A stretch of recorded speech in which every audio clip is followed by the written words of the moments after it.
Bien, bonjour à toutes et tous. Donc, nous sommes heureux de Bienvenue à chacun d'entre vous. alors, Alors, on suppose que la plupart d'entre vous, vous êtes des étudiants de Master 2 de Paris 2, mais c'est peut-être pas le cas de tout le monde. Il y a probablement d'ailleurs certains d'entre vous qui êtes dans des Masters de d'autres universités, mais bienvenue tout autant à vous aussi. Et cette réunion et cette proposition s'adresse également à vous. Donc, bienvenue dans ce Zoom. bonjour à toutes et tous. Donc, nous allons vous présenter le nouveau DUNM de l'Université Paris 2, qui est une initiative que nous avons prise cette année, qui entre en vigueur dès la rentrée prochaine et même en réalité avec des premiers éléments dès le mois de juillet, on y viendra tout à l'heure. Et donc, c'est une formation qui nous tenait à cœur. Édouard Verny et moi-même sommes arrivés à la direction de l'IEJ il y a un petit peu plus d'1 an maintenant. Et nous avons immédiatement eu conscience de ce que tout le monde ne préparait plus, comme ce fut à une époque le cas, le concours de l'ENM à Paris 2. Et c'est à cette fin que nous avons engagé une profonde réforme dont on vous présente aujourd'hui le résultat. On est heureux de le faire. Profonde réforme de la préparation ENM, avec la création de ce nouveau DU-ENM spécifique à Paris 2. Donc l'état d'esprit, c'est clair, hein, c'est celui d'une classe prépa d'excellence qui doit vous proposer une préparation qui soit à la fois complète et, comme vous allez le voir, très structurée. C'est l'état d'esprit qui nous a animés dans l'élaboration de cette classe préparatoire. C'est vraiment de vous offrir quelque chose de très complet et conforme à l'esprit d'un concours. Alors peut-être on peut attirer l'attention tout de suite sur l'état d'esprit dans lequel on a travaillé, qui est celui du service public universitaire, le service public universitaire d'excellence, mais c'est ce qui nous a animés ici.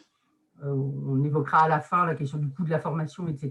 Donc vous verrez qu'il n'est pas, je crois qu'on peut dire qu'il n'est pas élevé en proportion de ce que nous proposons, mais c'est parce que tel est bien l'état d'esprit dans lequel nous avons travaillé, en voulant renouer, on peut le dire, avec des années de l'IEJ Paris 2, où celui-ci était absolument leader sur ses préparations à l'ENM. Il fallait constater que ça n'était plus le cas ces derniers temps.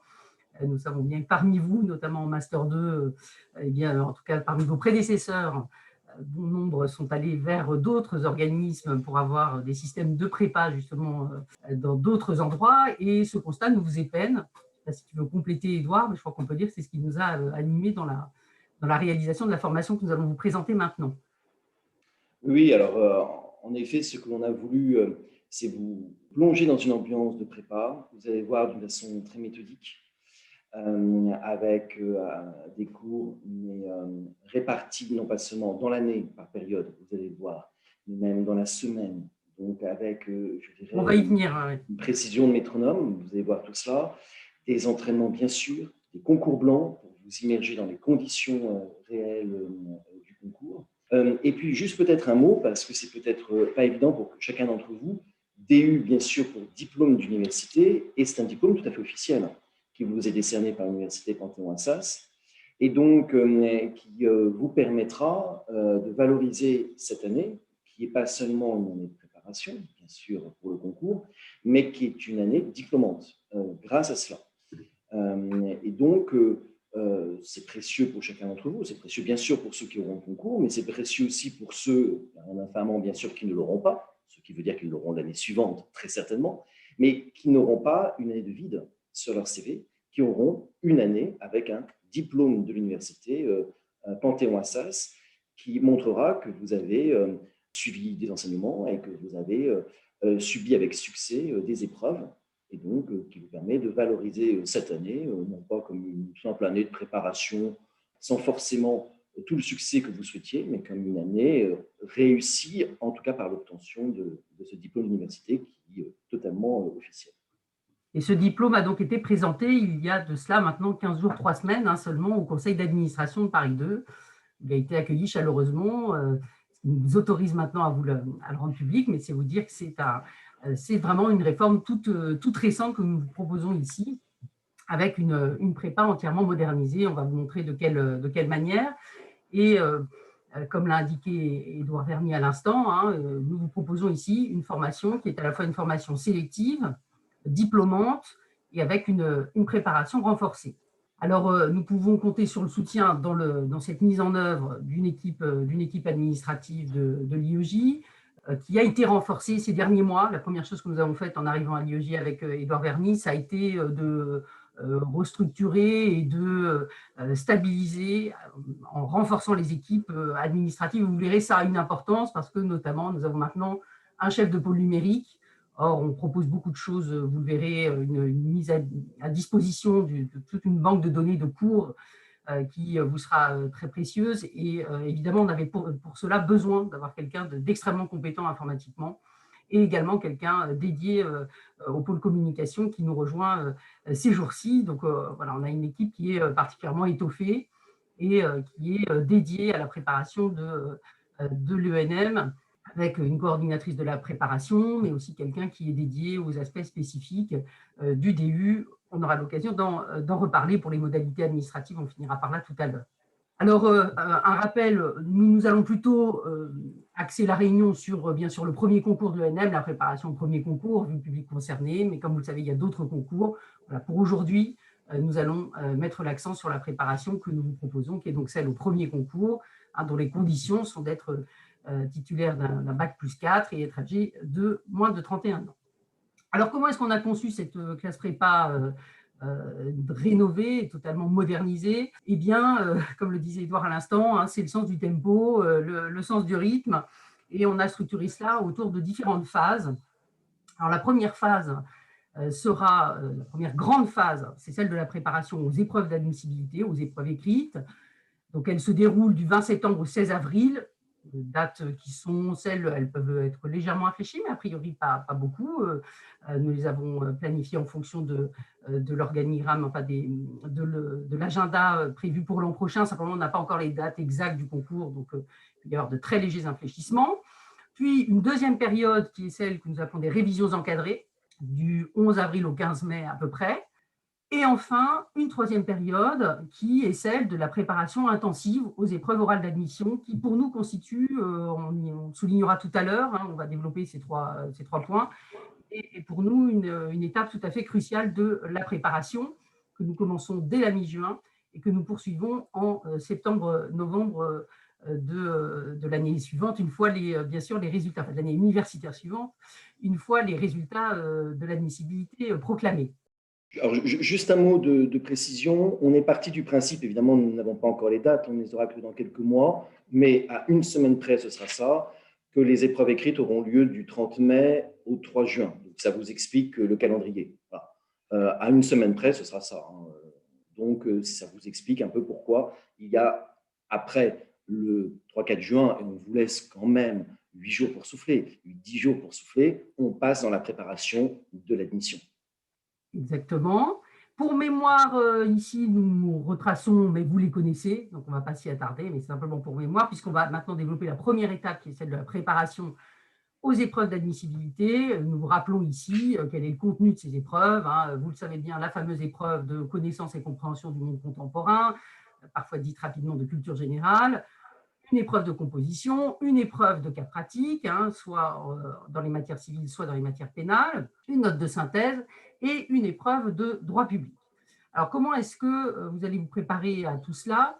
Eh bien, en suivant donc une préparation elle-même très structurée de mi-septembre à mi-avril, cette première phase une phase qui est la phase la plus longue, mais on y reviendra, pas moins ni plus importante que celle de la préparation aux oraux, parce qu'il faut aussi se préparer aux oraux. Eh bien, pour cette grande préparation qui est celle aux épreuves écrites d'admissibilité, phase déterminante, nous l'avons structurée autour de 3 blocs. 3 blocs qui sont à chaque fois constitués, ils sont tous structurés de la même manière. Vous aurez d'abord 7 semaines d'enseignement, elles-mêmes on va expliquer comment elles seront structurées ensuite, ces semaines, puis une semaine de révision.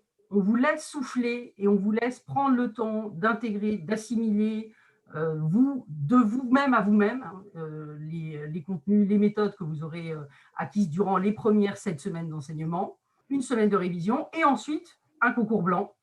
L'idée, c'est qu'à chaque fois, en 9 semaines, vous ayez un bloc homogène de préparation, mais très structuré. Ça veut dire aussi qu'on vous prend par la main, on ne vous lâche pas pendant ces périodes-là, on vous lâche un peu. Il faut bien que de temps en temps, vous soyez uniquement de vous-même à vous-même On ne peut pas non plus se perdre uniquement dans des cours, etc. Il faut aussi, de temps en temps, avoir le temps de revoir. Hein, certains étudiants nous ont raconté avoir suivi des classes préparatoires où ils n'avaient pas le temps de se retrouver pour apprendre. Et ils se retrouvaient à la fin de l'année, si vous voulez, avec beaucoup de connaissances à assimiler. Et donc, c'est pour éviter cet effet d'accumulation à retardement que nous avons ainsi structuré ces blocs qui sont à chaque fois donc des blocs de 9 semaines qui vont vous amener jusqu'à la mi-avril. On a aménagé aussi une semaine de vacances au moment des vacances d'hiver, en se disant que c'était sympathique pour vous quand même de pouvoir souffler à ce moment-là. On a essayé de faire que ça corresponde à un rythme, disons, agréable, à la fois soutenu, bien sûr, soutenu parce que c'est une année de prépa, mais aussi un rythme, disons, agréable, aussi vous permettant de vous ressourcer. Alors, à quoi ressemble une semaine de préparation standard?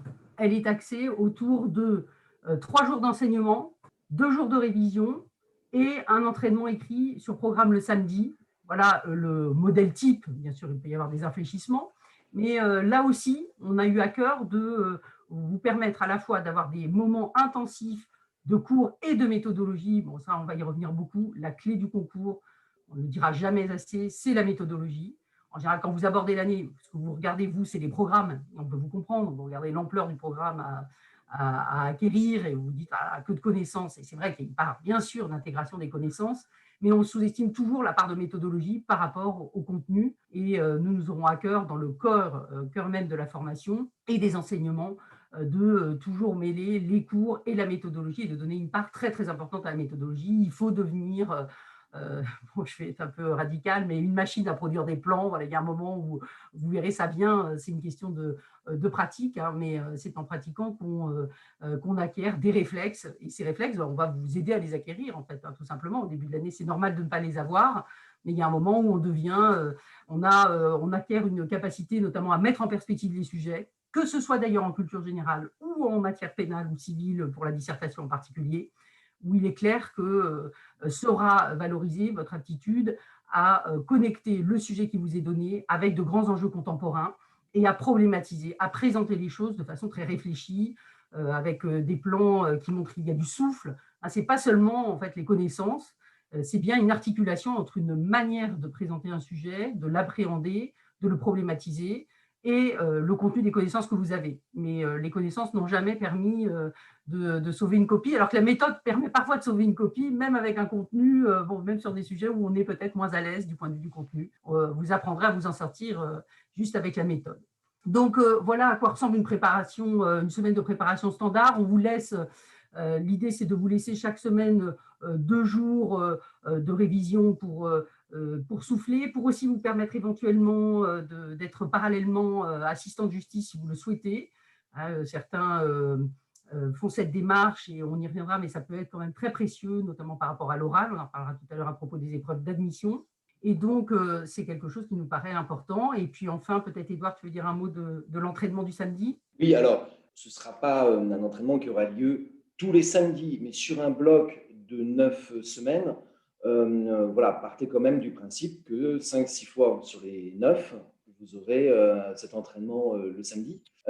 Et cet entraînement le samedi sera évidemment sur une épreuve que vous aurez le jour du concours. Donc, vous voyez, il y a à la fois des phases, des semaines où vous aurez donc, voilà, à peu près 2 semaines sur 3, un entraînement le samedi. Tous vos week-ends ne seront quand même pas complètement rognés. Et ce sera sur une matière du concours, en sachant que pour le droit civil et le droit pénal, vous pouvez avoir droit civil, procédure civile, droit pénal, procédure pénale, vous pouvez avoir composition, dissertation ou cas pratique au moment du concours. Donc, vous serez entraîné dans ces différentes matières à ces différentes formes d'exercice, puisque c'est ce que vous pourrez avoir le jour du concours. Donc, parfois, ce sera un cas pratique de droit civil, une dissertation de droit pénal, l'inverse. Vous aurez évidemment une note de synthèse, vous aurez du droit public, vous aurez connaissance du monde contemporain, bref, toutes les matières qu'il y a au programme d'admissibilité.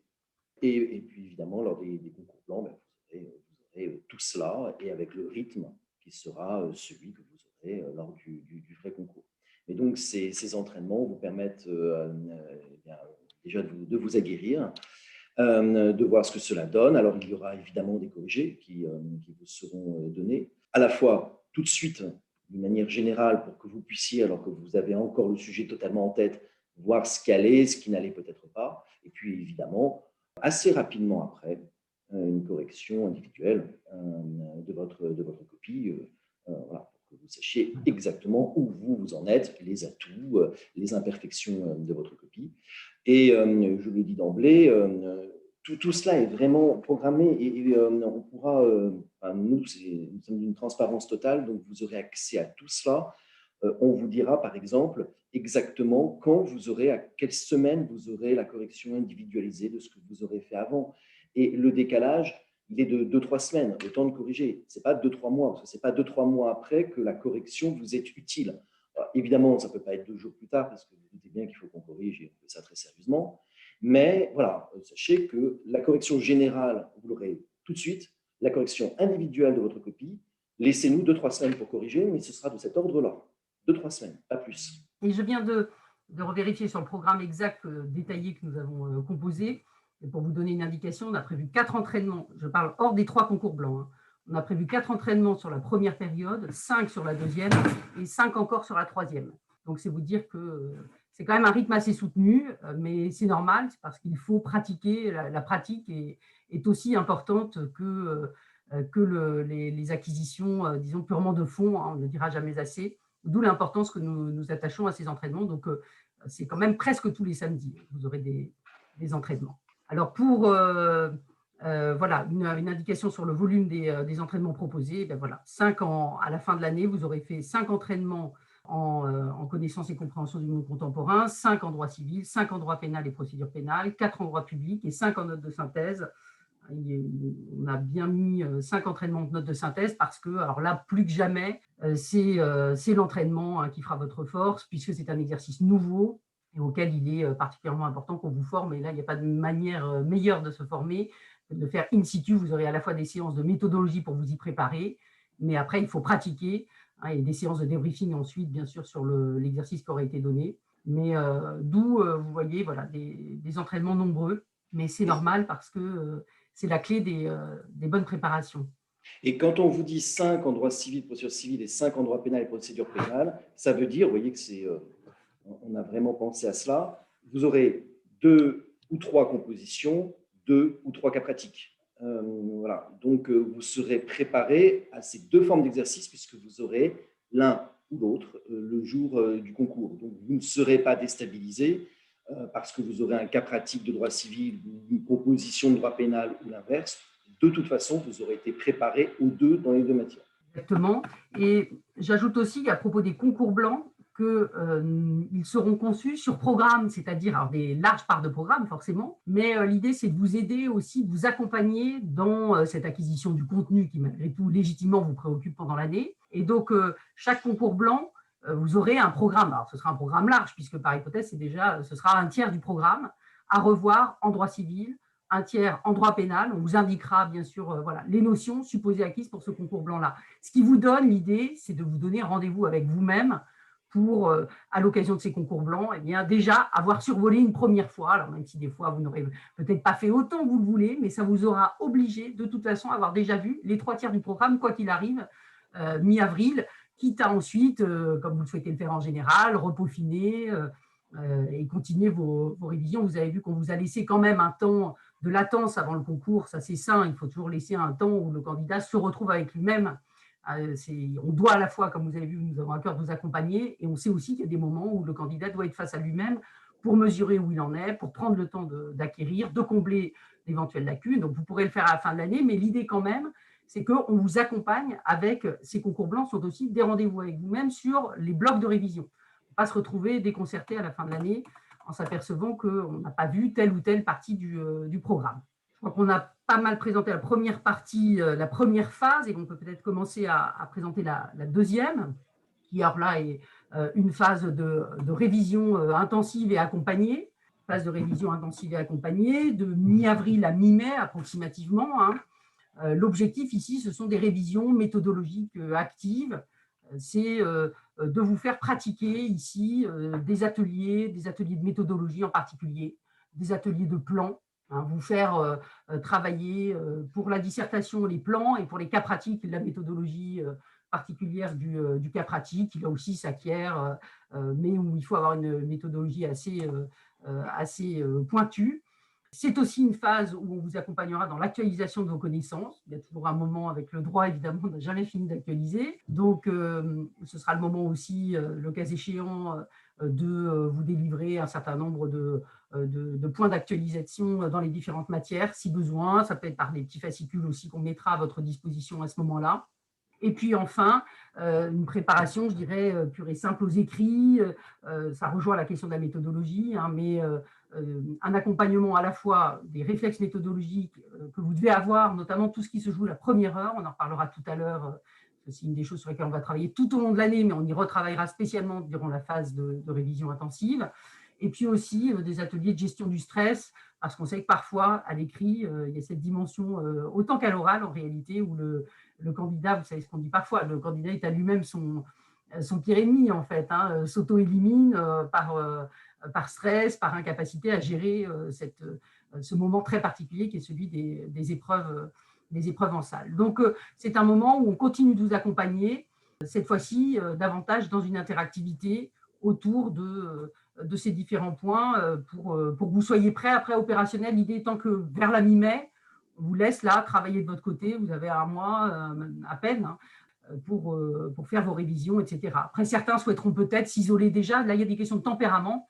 Et nous, nous sommes là pour offrir. Et on peut très bien comprendre que certains, par tempérament, souhaiteront s'isoler totalement dès ce moment-là. Bon, ça, c'est nous, en tout cas, on sera présent pour vous. Je continue avec la troisième phase, qui est celle donc de préparation aux épreuves d'admission. Alors ici, nous y tenons beaucoup. C'est une phase à nos yeux tout à fait importante et qui est parfois négligée par les prépas existantes, d'après les échos que j'ai eus de candidats récemment admis qui n'avaient pas forcément préparé chez nous. Certains sont parfois déçus par la préparation aux épreuves d'admission et nous y tenons beaucoup parce que nous savons que c'est le nerf de la guerre, hein, puisque la moitié des candidats vont être évincés entre les écrits et l'oral. Donc il faut, enfin au stade de l'oral. Donc il est très important de préparer activement ces épreuves d'admission. Alors pour mémoire, je vous rappelle ce que sont ces épreuves, ça c'est simplement pour que vous les ayez en tête, hein.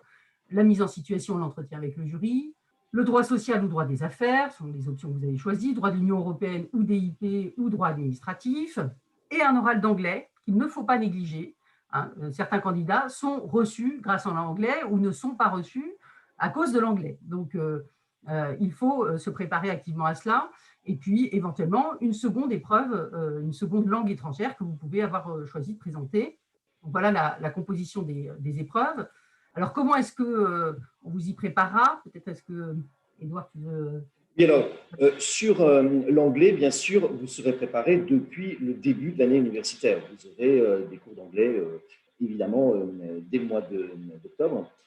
Sur les matières de droit social, de droit de l'Union européenne, bref, sur les matières juridiques d'admission, on lancera les révisions avant les vacances d'été. C'est-à-dire que là, dans cette phase qui aura lieu donc au retour des épreuves d'admissibilité vers le 12 juin, des spécialistes de la matière viendront vous dire, voilà, dans vos révisions, on attire votre attention sur telle réforme, sur tel revirement de jurisprudence, sur telle question qui est devenue majeure, et on vous donnera des conseils de révision. Évidemment, pendant l'été, il faudra que vous révisiez. Vous aurez la possibilité d'avoir, pendant cette phase, donc à l'automne, où vous apprendrez que vous êtes admissible, des oraux blancs sur chacune de ces matières. Et ce n'est pas seulement un oral blanc, ce sera un oral blanc avec discussion avec le professeur, auquel vous pouvez aussi dire que vous n'êtes pas sûr d'avoir compris tel arrêt qui est souvent cité. Enfin, voilà, vous aurez la possibilité d'avoir un échange individuel avec lui, ce qui peut vous permettre de vous rassurer. Pareil pour l'anglais, vous aurez également la possibilité d'avoir cet échange. Alors, on va aussi insister sur cette mise en situation devant le jury, cette fiche de renseignement. Lorsque vous serez admissible à Bordeaux, on va vous remettre, plus exactement, on va vous demander de remplir une fiche de renseignement. Cette fiche de renseignement, on l'a, je veux dire par là qu'elle est publique. Si vous allez sur le site de l'ENM, vous avez la fiche de renseignement.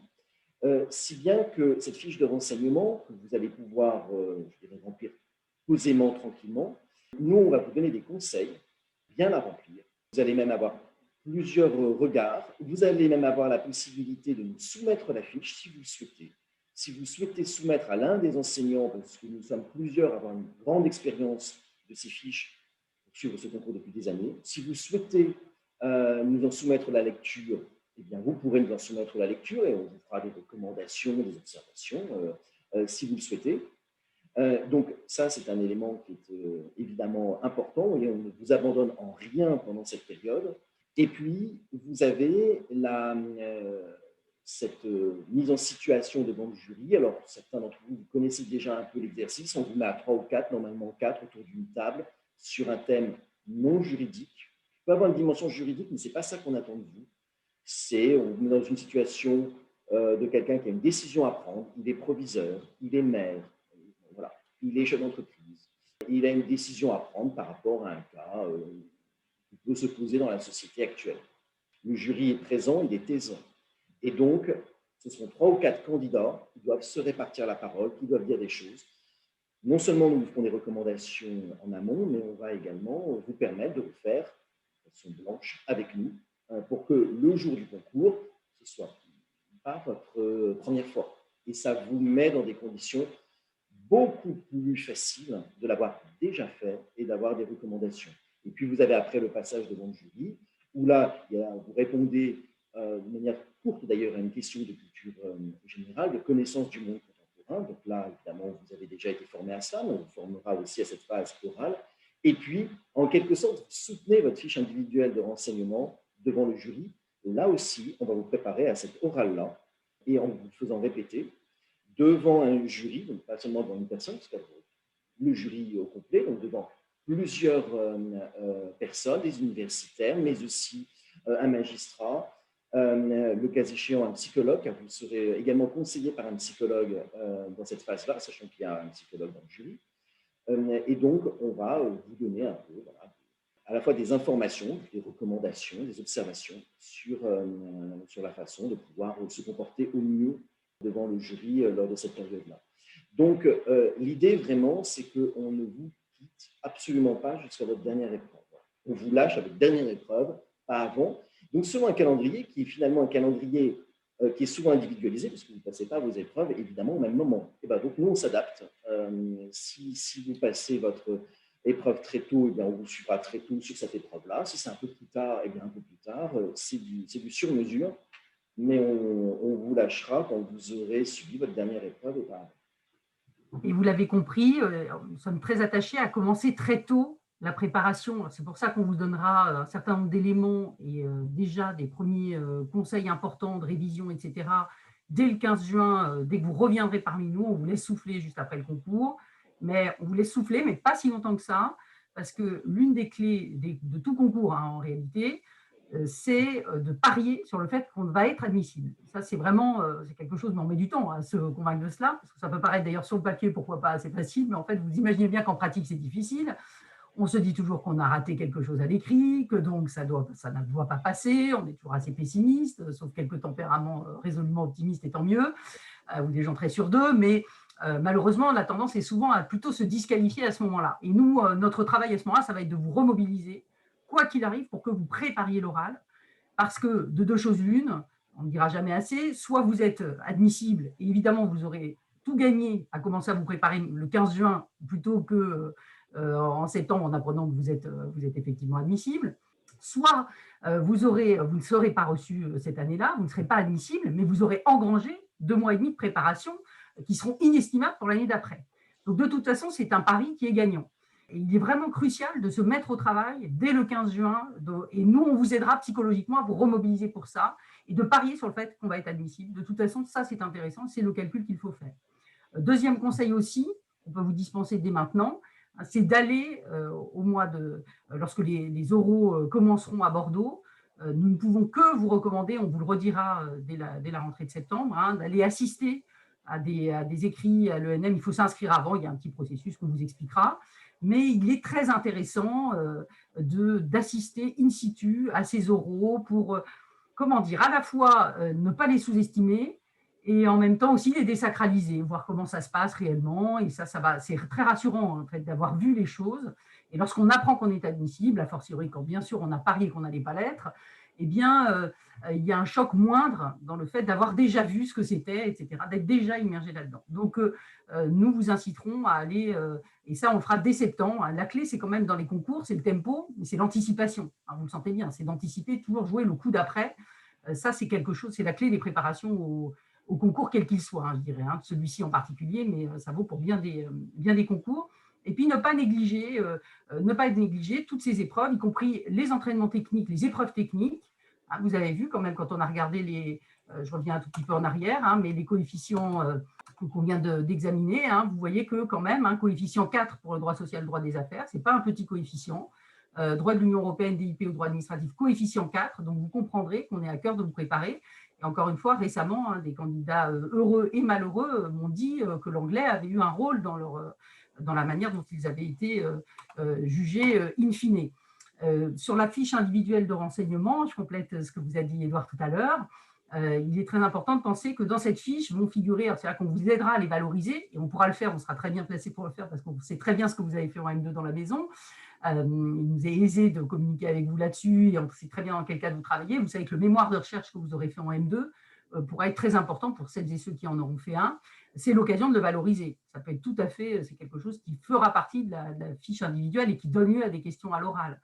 De la même manière que si vous avez fait des stages, et ça on ne peut que vous inciter à le faire, des stages en juridiction ou a fortiori si vous avez été assistant de justice, c'est quelque chose qui prendra sa place dans cette rédaction de fiche individuelle et qui donnera lieu à des questions.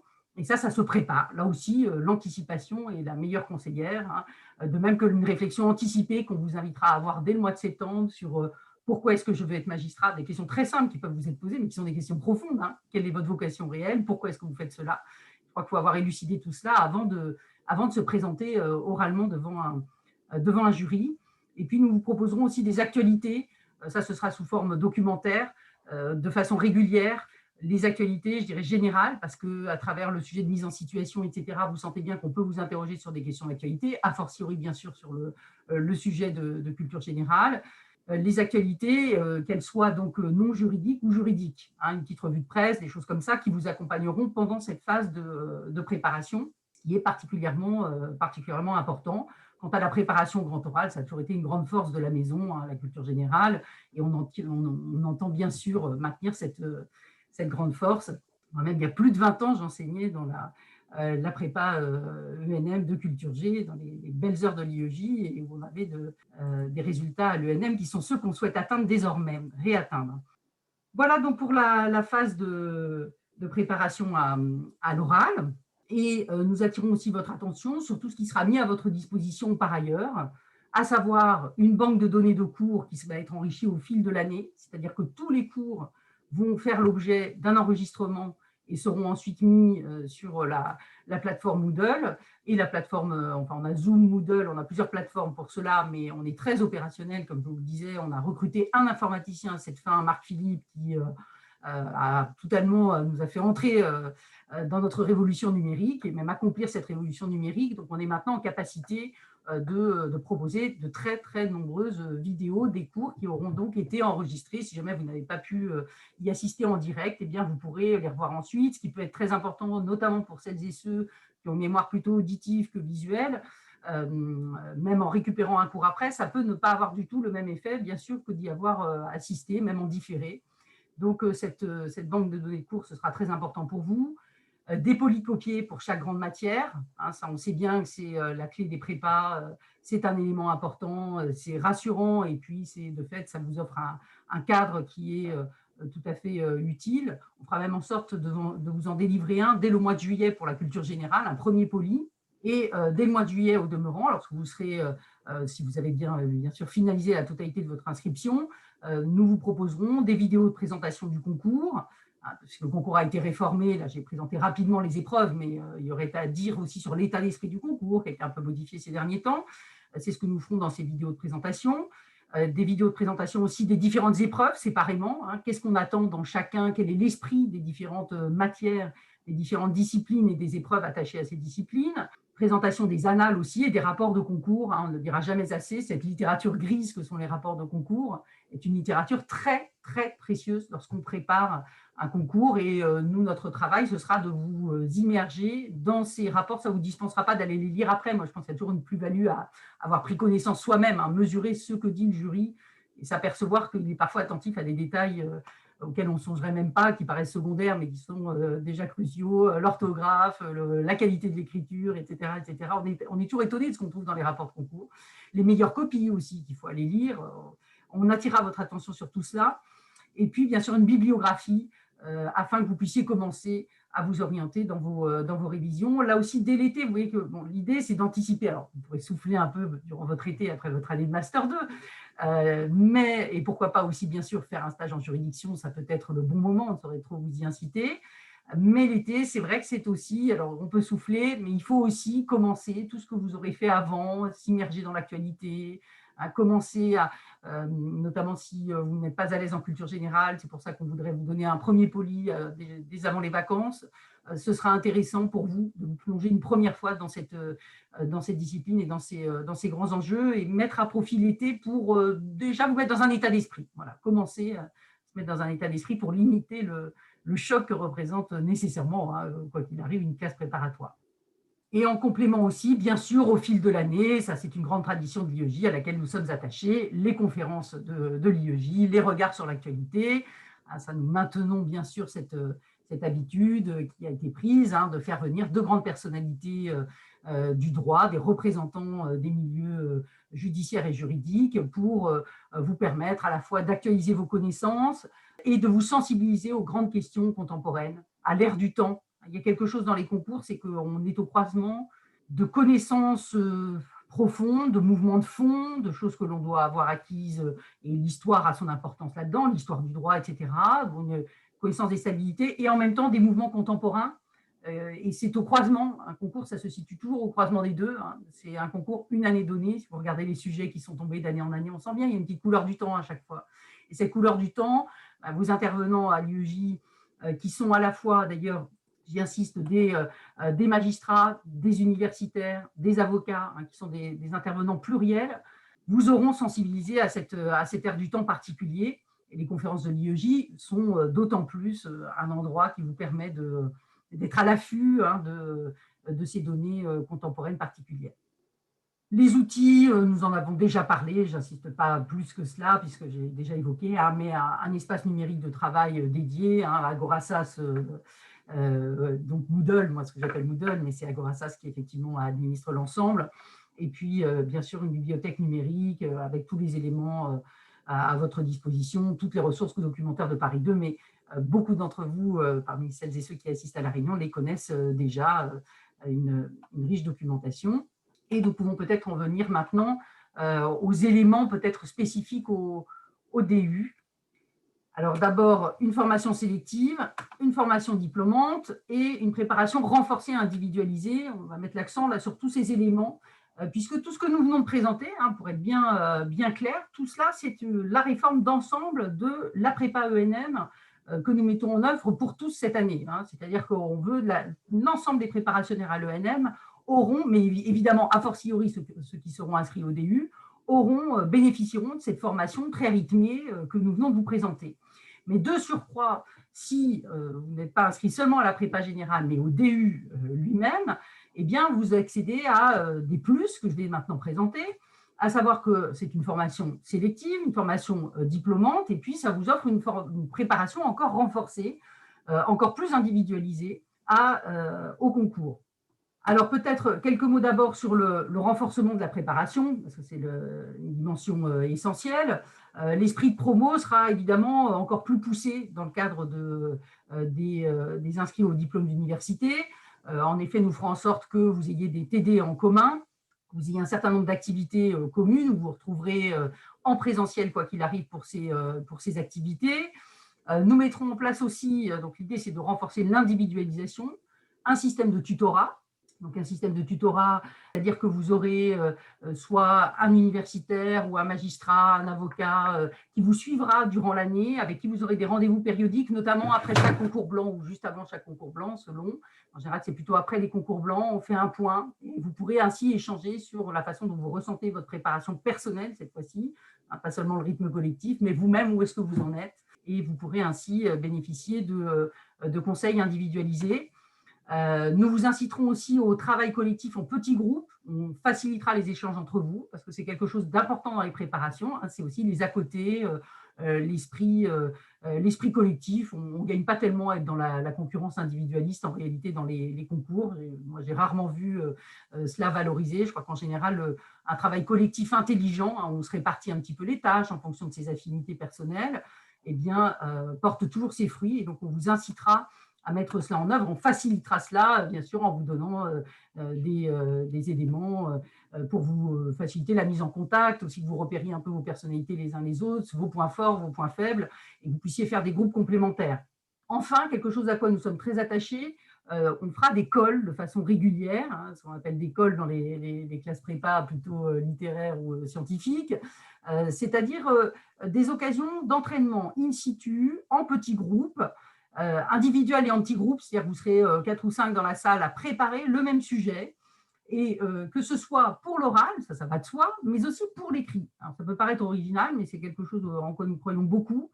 Comme je vous le disais tout à l'heure, ce qui compte beaucoup, ce sont les premiers réflexes. On ne le dira jamais assez, sur une épreuve de 5 heures, par exemple, en réalité, 80% de l'épreuve se joue durant la première heure. Est-ce que vous avez bien identifié le sujet? Est-ce que vous avez su le déployer dans toutes ces dimensions? Ou est-ce que vous avez raté la moitié du sujet sans même vous en rendre compte? Avez-vous déployé toutes les ambiguïtés du sujet? Avez-vous analysé les notions sous leurs différents angles? Avez-vous pensé à des redéfinitions du sujet qui vous était donné? Ou est-ce que vous êtes resté sur une définition univoque des termes? Je repense à quand il y a eu la relativité de la chose jugée. Tiens, comment est-ce que je vais entendre le mot de relativité? Et vous sentez bien qu'ici, selon que vous mettez en œuvre une acception hyper restrictive ou une acception large, alors peut-être qu'il ne faut pas tomber dans le trop large non plus, mais un travail sur le terme de relatif va vous conduire à avoir une approche très différente du sujet. Il est clair que vous n'aurez pas la même approche et que si vous prenez tout le temps des angles très rétrécis, eh bien d'abord vous allez être très intimidé parce que vous allez vous rendre compte que vous connaissez très peu de choses, et puis vous allez peut-être aussi tout simplement être pénalisé pour n'avoir pas vu l'ampleur du sujet. Et, donc il y a tout un travail à faire comme cela, et ça se développe pendant la première heure. Donc on vous incitera, on vous mettra in situ comme ça en vous donnant une heure pour analyser un sujet, et qui pourrait être un sujet de colle, ça c'est un sujet d'oral, bon, pour se préparer à l'oral, mais ça pourrait être aussi, ce sera souvent le cas pendant toute la partie de préparation à l'admissibilité, des sujets écrits sur lesquels on veut vous faire développer vos réflexes, voir qu'est-ce que vous sortez au bout d'une heure avec un code civil en main et un sujet qui a été donné. Quelle dimension voyez-vous ou ne voyez-vous pas? Est-ce que vous avez le réflexe de mobiliser des grandes tendances contemporaines il faudra développer des grilles de lecture? C'est évident que certains grands thèmes contemporains vous devez toujours interroger un sujet à la lumière de certains grands mouvements contemporains, que ce soit la fondamentalisation du droit, l'internationalisation, la contractualisation, la privatisation, etc. Bon, je donne quelques exemples ici, mais ce sont des grilles de lecture à mobiliser. Alors, ça paraît assez simple, et en fait, ce n'est pas si simple, parce que même quand on vous a dit qu'il fallait le faire, c'est une chose qu'on vous l'ait dit, après, il faut vous l'approprier. Et donc ça, c'est en pratiquant. Alors, il y a les entraînements du samedi, etc. Mais il y a aussi, je dirais, de façon plus stimulante, le fait de vous mettre en situation pendant une heure et de voir déjà ce qui se passe du point de vue des réflexes. Voilà donc pour cette idée d'une préparation renforcée et individualisée, qui sera là spécifique à celles et ceux qui seront inscrits au DU, de la même manière qu'un retour personnalisé sur les copies d'entraînement et de concours blancs, c'est-à-dire de temps en temps, un rendez-vous avec, lorsque vous aurez fait, il faut que vous ayez fait évidemment un volume assez important de copies dans une matière, mais lorsque vous aurez eu deux, trois retours entre les entraînements et les concours blancs en droit civil, discuter, échanger directement avec l'enseignant, copies en main, qui vous refera un peu de façon plus vivante, vous donnera des conseils par rapport à ce qu'il verra sous ses yeux. Et ça, c'est aussi c'est très intéressant. Cet échange interactif, ce n'est pas exactement la même chose que de lire sur une copie une série d'observations qui sont déjà très précieuses, et ça rajoutera quelque chose dans l'individualisation de votre suivi et votre aptitude à vous corriger vous-même, hein, puisque tout le jeu du concours, c'est d'être à soi-même son meilleur correcteur. Il faut quand même être surtout son meilleur ami. Je parlais tout à l'heure de l'ennemi potentiel dans l'auto-élimination, etc. Mais il faut surtout devenir à soi-même son meilleur allié. Et donc, on vous aidera à cela par ces retours personnalisés sur les copies d'entraînement et de concours blancs, mais cette fois-ci donc plutôt par matière. Je ne sais pas, Edouard, si tu veux compléter cet aspect Alors, relatif à la préparation. non, sur la préparation, peut-être pas. Je pense que tout à l'heure, nous n'avons pas précisé un point qui est que vous ne serez naturellement pas performant sur tout le programme début octobre. Et ce n'est pas ce que l'on attend de vous. Ce qu'on veut, c'est que vous soyez excellent fin mai, au moment où vous allez passer le concours. Début octobre, on sait bien que vous ne pouvez pas être à la fois un excellent civiliste de procédure civile, de droit pénal, de procédure pénale, avoir des connaissances extrêmement vastes sur le monde contemporain, et puis bien sûr être également excellent en droit public. Évidemment pas, on en est bien conscient. Alors, et comme on est bien conscient, on en tient compte concrètement. Ça veut dire d'abord que votre année, souvenez-vous qu'il y a 3 blocs, 3 tiers, on va diviser le programme. Et on vous annoncera avant la division du programme. Donc, dans la première séquence de 9 semaines, en gros du 20 septembre au 20 novembre, vous aurez des enseignements sur un tiers du programme, les entraînements sur un tiers du programme, sur ce même tiers bien sûr, et le concours blanc de même. Donc, on ne va pas vous demander de connaître tout le programme début octobre, c'est impossible, ça n'a aucun sens. Donc déjà, on va le diviser en 3. Lors du deuxième bloc, eh bien, ça portera avant tout les entraînements et le concours blanc sur le deuxième tiers. On ne s'interdit pas de vous remémorer un peu le premier, parce qu'il doit être acquis. Et pareil pour le troisième bloc. Donc vous aurez tout vu, évidemment, à la fin de l'année, mais on ne vous demande pas de tout savoir tout de suite. Et puis, quant au DU, vous avez vu le nombre de matières d'entraînement que vous aurez, de notes que vous aurez, soit par les entraînements, soit par les concours blancs. 5 en droit civil, procédure civile, 5 en droit pénal, procédure pénale, 5 en connaissance du monde contemporain, 5 en notes de synthèse et 4 en droit public. Dans ce même esprit, parce qu'on sait bien que vous ne pouvez pas être, d'abord, vous n'êtes pas du même niveau dans toutes ces matières-là et que vous ne pouvez pas être excellent partout dès le départ. Vous aurez dans chacune de ces matières, en quelque sorte, vous pouvez le prendre ainsi, 2 jokers. Autrement dit, on ne tiendra pas compte de vos 2 moins bonnes notes. Si vous préférez, on ne prendra que les 3 meilleurs sur 5 ou les 2 meilleurs sur 4. Donc, pour être tout à fait concret, si en début d'année, vous sentez bien qu'il y a une matière dans laquelle vous avez beaucoup de lacunes, parce que ça fait longtemps que vous n'en avez pas fait, parce que ce n'est pas votre matière de master de star, venez, même si vous avez une mauvaise note, ça n'a aucune importance, ça fera partie de vos jokers. On ne prendra à la fin que les 3 meilleures notes sur 5 ou les 2 meilleures notes sur 4. Donc, ce qu'il faut, c'est que plus tard, vous soyez meilleur, évidemment, par vos révisions. Mais si au début, vous n'avez pas de bonnes notes, on sait bien qu'il est quasiment impossible que vous ayez, si vous sortez de Master 2, des bonnes notes partout dès le départ. Venez, vous aurez des lacunes, ça ne comptera pas pour le diplôme, ça fera partie de vos jokers. Voilà. Donc, le diplôme, pour nous, c'est pour vous motiver, c'est pour valoriser cette année, mais dans notre esprit, si on vous sélectionne, donc on va y revenir dans un instant, et si vous suivez l'année sérieusement, c'est évidemment ce qu'on attend de vous, le DU, vous l'aurez. Notre objectif, ce n'est pas que vous ayez le DU, vous l'aurez. Ce qu'on veut, c'est que vous ayez le concours. Mais si vous êtes pris, vous êtes sérieux, n'ayez pas de doute, le DU, vous l'aurez. Et si vous avez des lacunes dans certaines matières au mois d'octobre, c'est normal, je dirais presque, c'est prévu pour. Voilà, donc c'était, mais ça nous permet d'arriver à une formation sélective. Sélective, donc conçue comme une 6e année, qui vient dans la poursuite de votre Master 2. C'est une préparation sélective. On pourra vous le dire, vous pourrez, en quittant cette réunion déjà, commencer à remplir votre dossier sur le site de l'université. C'est ouvert depuis hier après-midi. Vous voyez, voilà, c'est sélectif. Alors, vous verrez, hein, évidemment, on va vous demander vos relevés de notes, on va vous demander un certain nombre de choses, un peu comme lorsque vous avez candidaté dans le Master 2, sauf que là, c'est totalement dématérialisé, mais vous verrez le site. Nous avons pu avoir une démonstration et tout à fait bien réalisée, il est tout à fait simple. Alors, quelles sont nos exigences? Oui, c'est sélectif. Alors, c'est certain que si vous avez été sélectionné dans un Master 2 de Paris 2, il y a, comment dirais-je, un préjugé plutôt favorable parce qu'on sait que vous avez passé une étape de sélection je dirais, exigeante et que vous n'êtes pas là par hasard.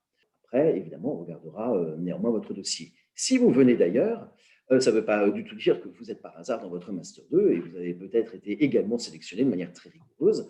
Et nous pourrons tout à fait prendre, et nous sommes tout à fait décidés à prendre aussi des étudiants venus d'autres universités. Nous savons que des universités même de grande taille ne préparent plus à l'ENM, ou plus vraiment à l'ENM.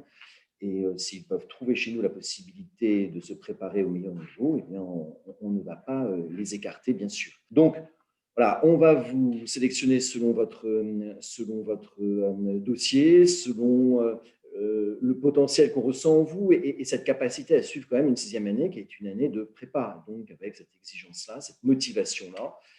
Et donc, on va le faire.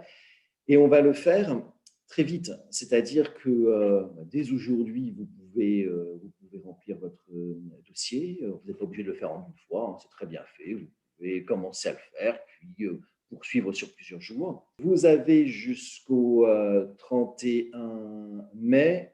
On vous recommande fortement de ne pas attendre jusqu'au 31 mai. Nous allons essayer, Cécile Chenet et moi-même, de le faire presque au fil de l'eau, de répondre à vos candidatures au fil de l'eau pour pouvoir dire à ceux qui candidateraient très vite, pour pouvoir donner une réponse très rapidement, et non pas en attendant le mois de juin. Si vous déposez votre candidature dans les jours qui viennent, eh bien, vous pourrez avoir une réponse, je ne dis pas le lendemain matin, mais vous n'attendrez pas 2 mois, loin de là, pour avoir une réponse.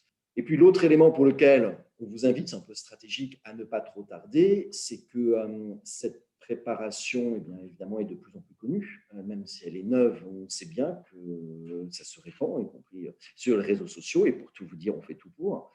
Il risque d'y avoir un embouteillage à la fin. Donc, autant passer dans les premiers wagons que d'attendre le dernier wagon, celui de fin mars. Donc, voilà, à votre place, d'un point de vue stratégique, on vous invite à ne pas tarder à déposer votre candidature. Ça ne veut pas dire que vous êtes obligé de le faire demain matin. Alors, pour le site est vraiment bien fait. On vous indique tous les documents que vous devez forcément délivrer dans le site, toutes les informations que vous devez faire. Alors, vous irez sur le site de l'IEJ et une nouvelle fois, vous pourrez y aller, mais dès la fin de la réunion, c'est opérationnel depuis hier après-midi. Vous allez sur le site de l'IEJ, vous avez un onglet candidature d'élus, c'est très intuitif, vous cliquez, on vous donne un lien, vous cliquez sur le lien. Là, on vous demande de créer votre compte. Voilà, vous mettez votre adresse. Pour ceux qui sont à Paris 2, et ça c'est un principe, c'est votre adresse Paris 2 que vous devez rentrer, donc étudiant Paris 2. Pour les autres, évidemment, vous mettez celle que vous avez. Vous avez votre mot de passe que vous créez librement. Et puis après, eh bien, on vous explique que tout ce que l'on attend de vous d'une manière obligatoire ou facultative, jusqu'au moment où vous pouvez faire tout ça en une fois, ça va vous prendre un peu de temps, vous pouvez le faire sur plusieurs jours, tout ça est enregistré. Vous cliquez sur l'onglet déposer votre dossier. Là, évidemment, vous en dépossédez en quelque sorte. Et c'est maintenant à nous de jouer. Et donc, nous, on va le traiter et on vous donnera une réponse. En réalité, lorsque nous avons pris une décision, on vous envoie un mail à l'adresse mail que vous nous avez donnée, bien sûr, dans votre compte. Vous aurez par mail la réponse. Bon, évidemment, votre inscription sera définitive que lorsque, une fois pris, il y a quand même 3 conditions. La première, c'est que vous réussissiez le Master 2, voilà, pour tous ceux qui sont en cours. Ça, c'est évidemment nécessaire. Deuxièmement, que vous signiez une charte d'engagement, voilà, sur une charte de l'IEJ que l'on mettra à votre disposition. Voilà, c'est simplement un engagement à suivre en fait sérieusement cette préparation parce que c'est sélectif. Donc, on serait déçu que quelqu'un s'inscrive, sachant que d'autres n'auront pas cette chance et puis ne le fassent pas sérieusement. Et puis évidemment, que vous versiez les droits d'inscription sur lesquels on va revenir, mais peut-être pas tout de suite, parce qu'il y a peut-être des choses à dire avant, mais on va vous parler bien sûr des droits d'inscription. Les droits d'inscription seront, on peut quasiment vous le dire à l'euro près, je dis quasiment parce que quand on s'inscrit à l'université, il y a les droits d'inscription de base, droits d'inscription à l'université, qui sont en fait définis par le ministère de l'Enseignement supérieur, et puis il y a un complément. Les droits d'inscription à l'université sont cette année de 243 €. La ministre de l'Enseignement supérieur a dit que ça ne changerait pas. Donc, comme je ne pense pas qu'elle puisse se dédire dans les jours à venir, on peut considérer que les droits d'inscription à l'université seront pour l'année à venir de 243 €. Pour ceux qui ne le suivraient pas en DU, le complément serait de 640 €. Pour ceux qui le suivent en DU, le complément sera de 740 €. Alors, en réalité, 740 €, c'est un montant que l'on a choisi. Sur quels critères? Parce qu'on voulait que droit d'inscription à l'université plus complément à l'IEJ soit de moins de 1 000 €. Voilà. Bon, si vous faites l'addition, ça fait quasiment 1 000 €, je conviens, mais vous voyez, vous en êtes à 983. Oui, c'est ça, 983. Donc, on voulait que ce soit moins de 1 000 €. C'est assez symbolique. C'est symbolique pourquoi? Parce qu'on a fait des calculs.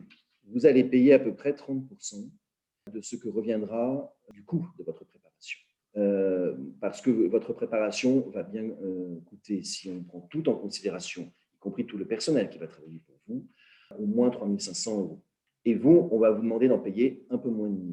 Pourquoi un peu moins de 1 000? Parce qu'on ne veut pas qu'il y en ait parmi vous qui puissent se dire que cette préparation est tout à fait séduisante, que c'est ce qu'il leur faudrait, que ça les aiderait beaucoup à réussir, que c'est ça qu'ils veulent faire. Et pour se dire, malheureusement, voilà, je n'en ai pas les moyens et je ne peux pas m'offrir cela, alors que d'autres, évidemment, qui seront concurrents, eux, pourront se l'offrir. Et ça, ce ne serait pas digne d'un établissement d'enseignement supérieur, service public, comme Paris 2. Donc, on ne veut pas que certains puissent se dire qu'ils ne s'inscriront pas parce que 3 500 €, c'est hors de prix. Et donc, on ne voulait pas franchir ce seuil de 1 000 €. Alors, qui paye le complément? Soyons très clairs, l'Université Paris 2 Panthéon-Assas paye le complément. Pourquoi est-ce qu'elle accepte de payer ce complément? Parce qu'il y a bien qu'il y ait des avantages, et à mon avis, ils sont nombreux dans cette université. C'est que vous le savez bien, nous sommes dans une université qui n'est pas totalement monodisciplinaire. Voilà, il y a de l'économie, de la gestion, des sciences de l'information, avec des collègues très éminents. Enfin, on est une université de droit, majoritairement de droit. De telle sorte que non pas seulement nous-mêmes, professeurs de droit, mais également le président de l'université et son conseil d'administration considèrent qu'on juge notre université par rapport à sa réussite au concours, et notamment dans le concours emblématique, qui est celui de l'École nationale de la magistrature. On se prévaut d'être la première université juridique de France, c'est très bien de le dire, il faut le prouver. Et on le prouve comment? Notamment par nos reçus au concours de l'ENM.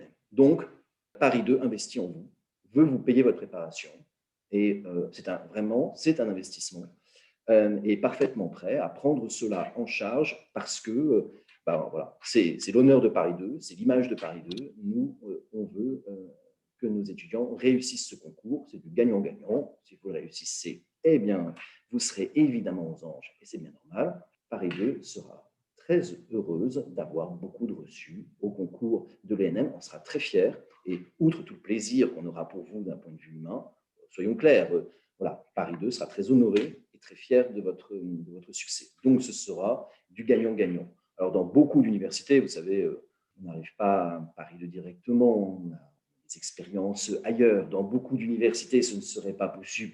C'est tout juste si on connaît l'existence du concours de l'ENM. Ce ne sont pas des universités qui sont rivées sur ce concours.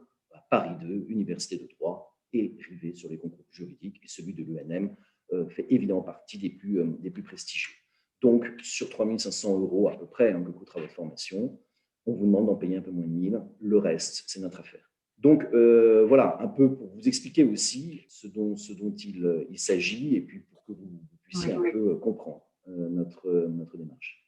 Si je peux compléter ton excellent propos, Édouard, c'est que notre motivation ici et celle avec nous de la présidence, il y a vraiment, vous le sentez bien, une forte impulsion. En conseil d'administration, je vous le disais tout à l'heure, ce projet a été accueilli à l'unanimité et chaleureusement. Il est vraiment porté par l'université, parce que le projet, c'est de revenir à ce qui a été le cas pendant une très longue époque. L'IEJ Paris 2, c'était l'endroit où on allait préparer avec succès l'ENM. C'était vraiment, je le disais tout à l'heure, le leader, entre guillemets, de la préparation à la matière en France. Et donc, bien sûr, l'environnement a changé. On sait bien qu'il y a eu une forte privatisation des préparations à l'ENM, qui sont devenues très onéreuses, privées, toutes relevant d'organismes privés d'une manière ou d'une autre. Et donc, notre projet, notre honneur, si je puis dire, hein, c'est de rétablir au sein de l'université, d'un service public de l'université, une préparation d'excellence, comme il y a eu dans le passé, mais adaptée à ce contexte concurrentiel renouvelé dont nous prenons la pleine mesure, hein, en nous adaptant pleinement, je crois que vous le voyez à travers l'offre d'une vraie classe prépa que nous vous proposons ici. Juste pour, parce qu'une nouvelle fois, nous, on ne cache rien à nos étudiants. On vous propose quelque chose de totalement rénové, vous l'avez compris, une préparation complètement repensée et, à notre avis, bien meilleure que celle, évidemment, existante, parce que sinon, on n'aurait pas eu à cœur de la transformer. On ne part pas de rien. Cette année, il y a eu 30 admis au concours de l'ENM venant de l'IUJ de Paris 2. Vous voyez, on n'est pas en train de vous dire c'était la débâcle, et puis là, on vous dit que tout va changer demain. Cette année, 30 admis viennent de l'IUJ de Paris 2. Donc, même avec notre formule actuelle, on sait faire admettre des étudiants. Simplement, ça ne nous satisfait pas, c'est pas assez. C'est pas assez. Il y a en effet, comme vous l'avez dit, Mme Chénet, il y a 15 ans, 20 ans, le président du jury de l'ENM disait de toute façon, celui qui réussit le concours est un étudiant de Paris 2 de 23 ans. Enfin, il avait dressé le portrait type. Bon, nous, voilà, en gros, on voudrait revenir à ça. Alors, 30, c'est pas rien, vous voyez, ça prouve qu'on peut réussir, parce qu'il y en aurait eu un ou deux. Vous auriez dit, oui, c'est un ou deux accidents. Quand il y en a 30, ça veut dire que ce qu'ils ont fait doit quand même être très correct. Oui, mais c'est pas assez. C'est pas assez, et on veut faire quelque chose de renouveler, de meilleur encore, pour être encore plus exigeant envers nous-mêmes et envers l'IEJ. Et voilà, d'où ce projet. Enfin, d'où ce projet, ce n'est pas un projet, c'est d'où cette nouvelle formation qui est définitivement adoptée par l'université et qui ouvrira en septembre prochain, mais avec des candidatures, donc vous voyez que vous pouvez d'ores et déjà déposer. L'heure est peut-être venue de prendre vos questions que vous pouvez formuler soit par le chat, soit en activant peut-être l'icône lever la main. Eh bien, Camille Billot, voilà, à lever la main. Voilà, ben, nous commençons. Nous vous écoutons. Oui, alors j'ai une question, il y a quelque chose que j'ai pas très bien compris, c'est enfin, est-ce que du coup quand on s'inscrit dans la classe préparatoire, enfin j'ai pas compris la différence entre la classe préparatoire et le DU, si par exemple dans la classe préparatoire on a aussi les polis, enfin j'ai pas bien Oui, compris. oui, oui, bien sûr. C'est-à-dire qu'on a, en fait, on a été plus ambitieux qu'on aurait pu se contenter de créer un DU, mais on a voulu rénover, en fait, on a modernisé la totalité de la préparation et qui comprend en effet ces éléments que nous avons soulignés. Donc, quelqu'un qui est inscrit à la prépa générale aura accès au poly, aura accès à un certain nombre d'éléments qu'on a mentionnés tout à l'heure, l'organisation temporelle de l'année, etc. Ça, c'est restructuré pour tout l'IEJ, pour toute la prépa, parce qu'on a pensé qu'il fallait qu'on s'adapte absolument sur un mode davantage rythmé de classe préparatoire. Et les plus, je peux y revenir, hein, lorsque vous êtes inscrit au DU, eh bien, du point de vue de la préparation elle-même, il y a bien sûr le fait c'est une préparation sélective et diplômante, mais vous avez dans ce cadre-là, de surcroît, va s'ajouter à cette préparation de base totalement modernisée, une individualisation et un renforcement par ces éléments-là. Ce que nous avons cité ici s'ajoute dans le cadre du diplôme d'université. Oui, j'ajouterais juste en complément que on ne voulait pas non plus qu'il y ait, alors il y a bien sûr des plus dans le DU, mais on veut aussi que la préparation hors DU soit de bon niveau, parce que certains d'entre vous, après avoir suivi le DU, voudront peut-être, si jamais ils ne réussissaient pas le concours, le refaire l'année suivante, mais pas forcément en DU, puisque le DU, ils l'auront déjà, mais en préparation. Et donc, ils auront une préparation sans, certes, le tutorat, l'école régulière, mais ça, ils l'auront eu l'année d'avant, donc ils auront déjà tout cet enrichissement-là, mais ils auront quand même une préparation de très haut niveau, sachant que également, on pourra vous intégrer dans cette préparation, par exemple, on a songé à tout, y compris à ceux qui seraient admissibles non admis. Eh bien, en janvier, on vous intègre dans la prépa, en cours de route en quelque sorte. Donc ça, c'est prévu également. Alors, je crois qu'il y a d'autres participants qui ont levé la main. Alors, il y a une question dans le... oui, alors on fera peut-être les questions dans le chat après. Alors, allons-y dans les participants qui ont levé la main. Eh bien, Nida Fofana, s'il vous plaît. Oui, bonjour. Bonjour. J'ai une petite question d'ordre pratique. Je me demandais s'il y avait des prérequis par rapport au profil des candidats et notamment par rapport au Master 2 effectué? Il n'y a pas de Master 2 qui soit exclu. Alors, après, bon, je dirais que les Master 2 juridiques sont les plus logiques, mais pourquoi pas? On lira tous les dossiers avec attention et des profils qui seraient un peu plus originaux peuvent tout à fait nous convenir également. On sait aussi qu'il y en a qui peuvent ne pas avoir suivi un profil, je dirais, très juridique, mais qui ont montré une aptitude à apprendre très vite et puis qui peut-être auront des atouts considérables en connaissance du monde contemporain. Ça nous intéresse aussi.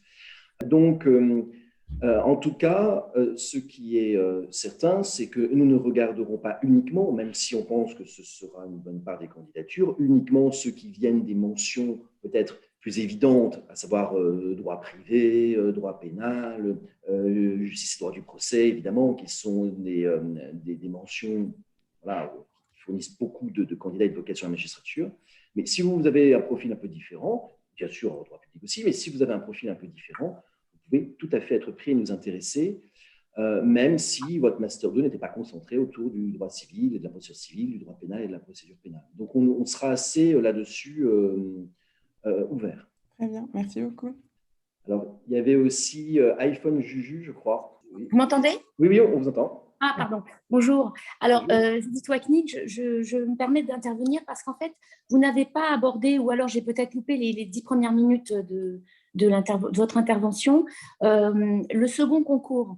Donc, pour par exemple, les fonctionnaires comme moi, j'en suis, est-ce que vous nous préparez, en fait, est-ce que vous avez prévu quelque chose pour nous dans votre formation?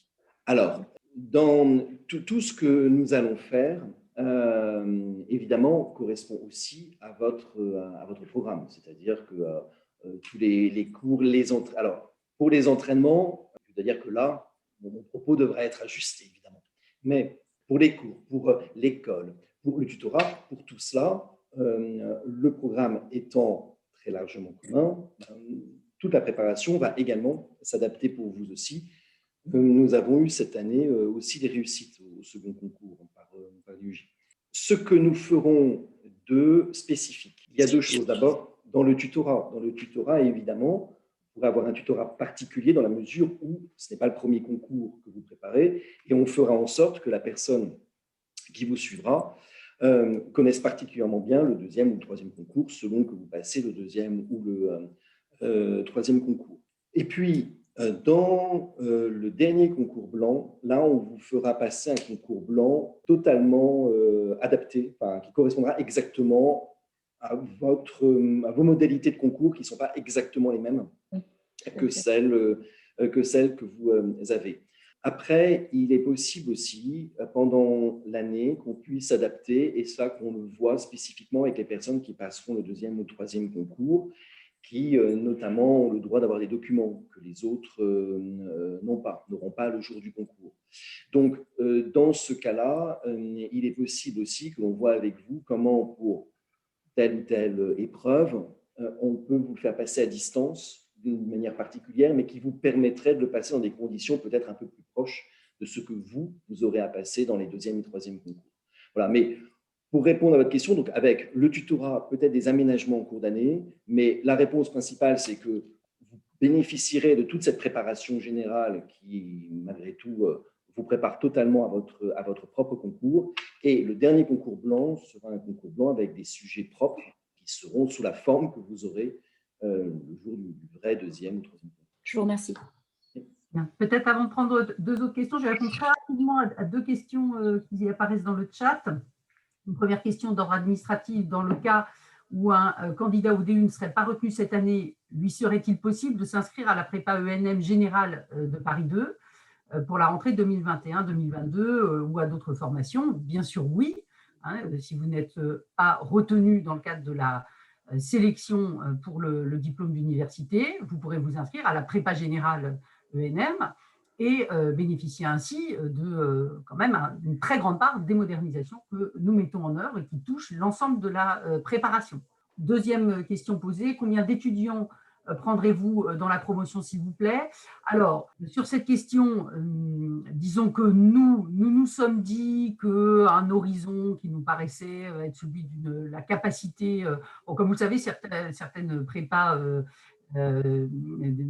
actuelles en vue sur le marché disent prendre de petits effectifs, et en réalité, quand vous renseignez, il y a 200 personnes inscrites, etc. Alors nous, ce n'est pas tout à fait l'état d'esprit dans lequel on veut travailler, on veut quand même que ce soit un peu plus restreint, et donc on serait plutôt sur l'idée d'une cinquantaine, 50, 60 préparationnaires dans le DU.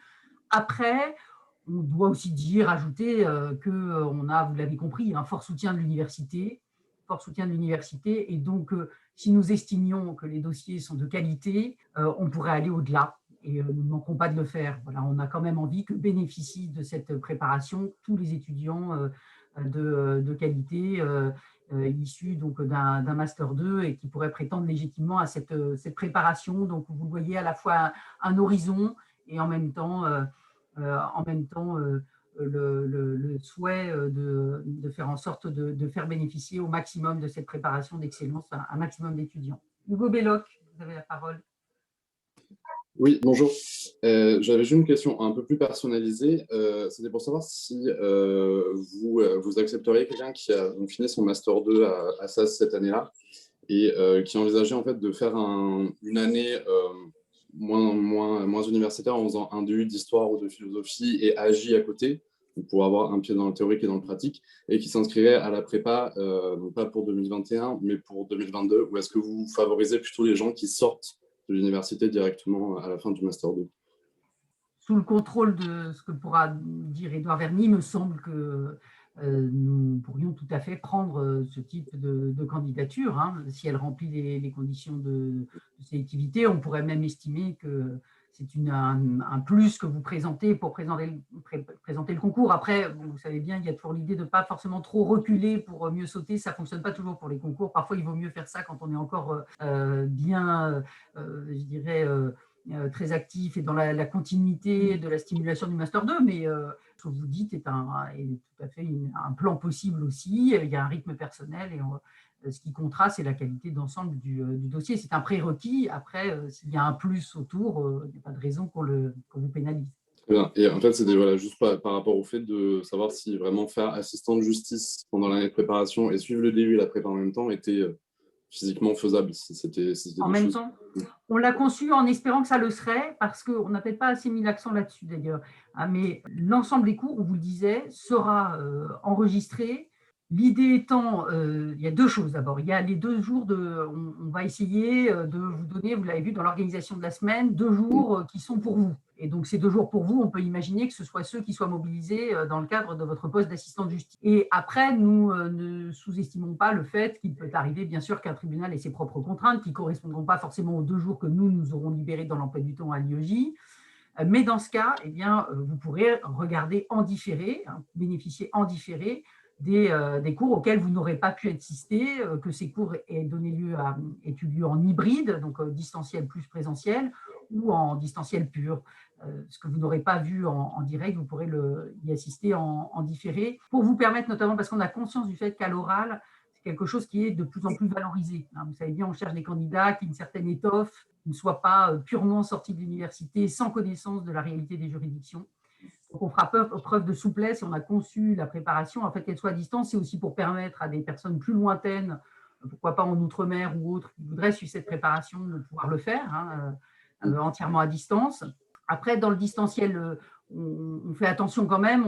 Les concours blancs eux-mêmes, nous incitons très, très, très vivement et les préparations à les faire. Il n'y a pas d'autre chose que de prendre un stylo, un papier et d'être dans une salle où on est surveillé. Ça fait toute la différence. Il faut travailler en conditions, en situation. Merci. Je vous en prie. Alors, vous demandez si la sélection serait basée, c'est une question qui apparaît dans le fil de discussion, la sélection, quelqu'un fait ce constat et qui est tout à fait juste, je le confirme, la sélection sera donc basée sur les résultats, sera fondée sur les résultats du Master 1 sous réserve de la validation du Master 2, puisqu'on n'aura pas encore en main les notes du Master 2. En effet, nous vous confirmons que ce sera l'ensemble de votre parcours jusqu'au M1. Alors après, s'il y a des éléments durant l'année de M2 qui vous paraissent pouvoir être valorisés, vous les ajouterez bien sûr à votre dossier, nous y serons sensibles, à un stage qui aurait eu lieu à ce moment-là, des choses comme ça, qui peuvent s'être ajoutées. Mais en effet, la globalité de votre parcours, de ce que nous aurons en main, ce sera votre parcours de Master 1. Mais bien sûr, il faudra avoir validé son Master 2 pour que ce soit une condition de l'admission définitive au DU, et le valider dans les bonnes conditions, puisque vous savez que c'est, comme on vous le disait tout à l'heure, ça compte à l'oral, hein, la qualité du mémoire, c'est des choses dont le jury a connaissance, donc investissez-vous bien dans votre année de Master 2. Alors, en ce qui concerne les inscriptions, que ce soit d'ailleurs au premier concours ou aux autres, je dirais que l'urgence, ce n'est pas vraiment l'urgence, hein, vous voyez, c'est sur 2 mois, même si on vous invite à le faire rapidement. C'est pour le DU, puisque là, pour le DU, c'est sélectif, et donc la sélection va être faite rapidement, et on vous a donné le lien, on vous a dit comment déposer votre candidature. Pour la préparation hors DU, vous avez plus de temps pour pouvoir vous inscrire, et tout cela, vous aurez toutes les informations sur le site de l'IUJ. Donc, quand les inscriptions seront ouvertes, pour ceux qui ne candidatent pas au DU, vous aurez toutes les informations sur le site de l'IUJ, que vous inscriviez pour la grande majorité d'entre vous au premier concours ou pour d'autres concours. Donc, toutes les informations, vous les avez sur le site, ou vous les aurez en temps utile, en tout cas, sur le site. Mais plutôt vous vous inscrivez, plutôt néanmoins vous accédez à les éléments dont on vous parlait, qu'on mettra à votre disposition début juillet. Évidemment, même si l'inscription à la prépa générale de mémoire, elle vaut jusqu'en septembre, hein, elle peut être plus tardive, mais évidemment, une inscription tardive vous priverait de ces éléments qu'on mettra à votre disposition dès le mois de juillet. Donc, autant bénéficier de la totalité, mais en effet, hein, il y a 2 temporalités au plan strictement administratif, 2 temporalités, l'une pour le DU 31 mai et l'autre pour la prépa générale qui est plus tardive en septembre. Je crois que nous avons Cécile Prochasson qui voulait poser une question. Oui, bonjour, vous m'entendez ? Voilà, je suis désolée, j'ai l'impression que j'ai un problème de connexion et que ma question n'est pas passée dans le chat. C'est simplement pour savoir le nombre d'inscrits que vous aviez l'année dernière au concours, parce que vous nous avez donné le nombre de réussites, mais c'est vrai que je suis certaine que la qualité de la formation est là, bien sûr, mais pour faire des comparaisons avec des chiffres identiques, ce serait mieux d'avoir les mêmes données. Bien sûr, je crois que c'était à peu près 170 de mémoire, hein, quelque chose comme ça. Oui, c'est à peu près ça. Alors, sachant que on a parmi les inscrits, les 170, tous n'ont pas suivi la préparation jusqu'au bout. Voilà. Le nombre d'inscrits, ce n'est pas forcément le nombre de ceux qui ont passé le concours, étant observé que désormais, et c'est tout nouveau, vous ne serez plus limité dans le nombre de passages du concours, puisque jusqu'à présent, c'était 3 fois. C'est encore valable pour le concours de cette année, d'où le fait que certains, évidemment, s'inscrivent, et puis voyant que leur préparation n'a pas été aussi assidue qu'ils l'auraient espéré, ne passaient pas le concours, pour ne pas, évidemment, griller une chance, en quelque sorte.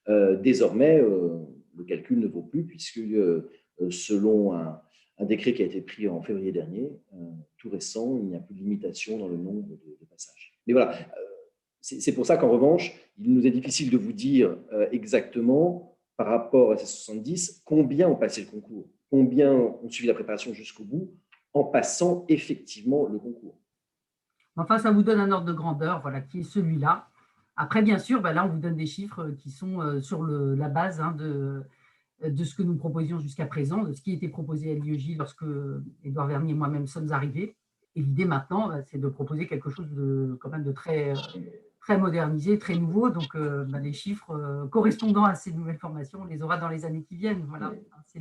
Sachant que là, ce sera sélectif et pour des étudiants détenteurs ou en passe de lettres d'un Master 2. Donc, évidemment, on ne s'adressera pas exactement aux étudiants que ceux qui venaient jusqu'à présent, qui n'étaient pas sélectionnés et qui avaient un M1, pas forcément un M2. Est-ce qu'il y a encore des questions? Madame ou Monsieur Duniac? Oui, bonjour, vous m'entendez? Oui. Très bien. Oui, je suis désolée, je suis dans un lieu un petit peu bruyant. Si jamais vous ne m'entendez pas, n'hésitez pas à me le dire. J'ai une question, pareil, un peu technique, pour un candidat au DU qui serait admis au DU. mais qui, pour X raison, ne validerait pas son Master 2, est-ce qu'il pourrait s'inscrire à la préparation générale classique de Paris 2 pour l'ENM à la fin de l'année, ou est-ce que ce n'est pas envisageable? Si, bien sûr, il pourrait. Oui. D'accord, ok. Oui. Mais par contre, pour le DU, il est indispensable de valider son M2.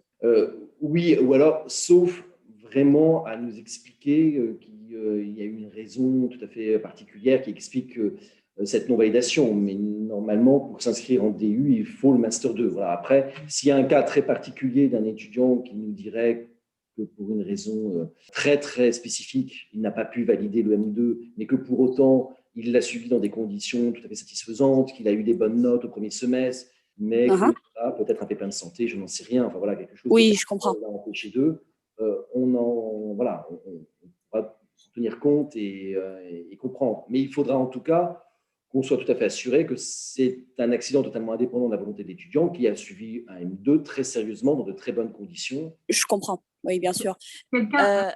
Et pour une question, du coup, juste plus technique aussi, tout simplement pour une question de date, je sais que pour certains, les résultats du M2 arriveront assez tard, parfois même pas avant septembre ou quelque chose comme ça. Est-ce que ça peut poser problème pour la candidature ou ce genre de choses? Non, c'est-à-dire qu'à partir du moment où les résultats n'arriveront qu'en septembre, on ne peut pas vous imposer de nous le prouver avant, hein, l'impossible n'est tenu, donc évidemment, on attendra. La seule chose, c'est que normalement, vraiment, on ne doute pas que tous ceux que nous prendrons auront leur Master 2. Enfin, voilà. D'accord. Je pense que et je pense même que la plupart de ceux que nous prendront l'auront peut-être avec une mention ou en tout cas avec une moyenne. Donc, on ne pense pas que, mis à part des cas très particuliers ou des accidents, le problème puisse se poser. D'accord. Si jamais vous êtes dans un Master 2, et il y en a, vous n'y êtes pour rien, dont les résultats ne seront donnés qu'en septembre. Dans ces cas-là, si on vous prend, et on pourra vous prendre, et je dirais, voire même vous permettre de vous lancer dans les révisions avec le premier fascicule dès le mois de juillet, en partant du principe que vous aurez le Master 2. Alors après, ça donnera lieu à un échange entre nous. Il faudra qu'on s'assure que votre Master 2 se passe très bien et qu'il n'y a guère de doute sur le fait que vous l'aurez en septembre. Mais dans ces cas-là, on s'adaptera parce que, bien sûr, vous n'y êtes pour rien. J'entends bien, merci beaucoup, parce qu'effectivement, on n'a pas toujours la main mise sur certaines dates, les résultats quand ils tombent, etc. Donc, je vous remercie beaucoup pour poser. Dans le chat est posée la question suivante. Envisagez-vous de prendre contact avec les directeurs de Master 2 de Paris 2 pour avoir un retour sur notre parcours durant cette année? Effectivement, disons que c'est un élément d'information qu'on pourra avoir parce qu'ils suivent de très près. C'est vrai que beaucoup de directeurs de Paris 2 de Master 2 sont très enthousiastes, vous en doutez, autour de cette entreprise, déploraient comme nous de voir nos meilleurs candidats admis dans nos meilleurs Master 2 quitter la maison. Donc, c'est un contact possible. Après, je crois que le dossier parlera quand même pour lui-même. En cas de doute, peut-être est-ce que ça pourrait être utile, mais ce que je peux dire à la marge de cela, c'est qu'on est en contact informel avec bon nombre d'entre eux sur ce projet. Et dans le prolongement de cela, voilà, sachez que derrière le rideau, dans les coulisses, nous avons par courtoisie, même Chéné et moi, informé, même demandé l'accord des responsables des différents Master 2 de Paris 2, ceux qui ont été spécialement conviés, qui ont reçu un mail d'information. Donc, nous avons prévenu, même demandé l'autorisation du responsable, du directeur du Master 2 pour organiser cette réunion ce matin. Et nous avons eu vraiment des réponses, mais plus que favorables, en disant, mais bien sûr, faites-le, c'est très important pour nos étudiants, c'est une grande chance. Donc, ils sont tout à fait informés de ce DU et ils sont assez enthousiastes par rapport à ce DU. Donc ça s'est fait vraiment en plein accord avec eux. Et puis, sachez aussi qu'il va y avoir plus que par le passé des professeurs dont vous avez pu suivre les enseignements en Master 2 qui vont venir enseigner dans cette préparation et donc dans ce DU. Ce n'était pas toujours le cas auparavant. Ça va l'être bien davantage dès la rentrée prochaine. Et pour vous donner un très mauvais exemple d'un professeur négligent, moi-même, je n'enseignais pas cette année dans la préparation de magistrature, j'y enseignerai l'année prochaine. J'espère que ça ne va pas dissuader nombre d'entre vous de s'inscrire. Mais c'est simplement pour vous dire que D'autres également qui ne venaient pas enseigner forcément dans cette préparation jusqu'à présent nous ont dit qu'ils viendraient désormais dans cette nouvelle préparation enrichie, stimulante. Exactement. Et pour tenir ce fil aussi du M2 vers cette 6e année DU. Donc, ce n'est pas seulement un enthousiasme effectivement d'affichage ou de communication, mais c'est aussi, ça se traduit par des actes de leur part et on en est ravis.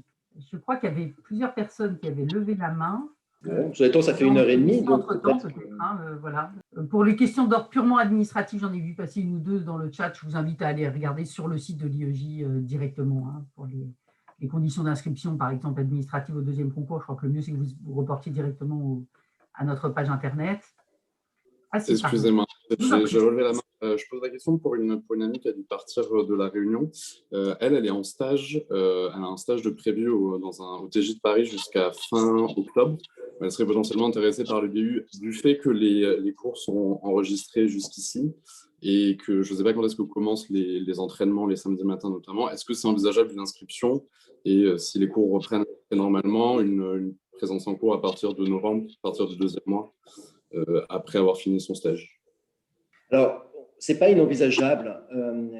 C'est-à-dire que nous, ce que l'on voudrait, c'est essayer de faire les choses dans ces cas-là le plus intelligemment possible, entre personnes, je dirais, de bonne foi, raisonnables. Et quand je dis ça, je pense aussi au maître de stage de votre amie, qu'elle puisse être libérée lors des entraînements, ce qui serait quand même nettement mieux, sachant qu'on l'a fait le samedi aussi dans cette optique-là. Voilà, alors c'est vrai qu'après, pour les cours, il y aura possibilité de les rattraper sur la plateforme, de les suivre par vidéo.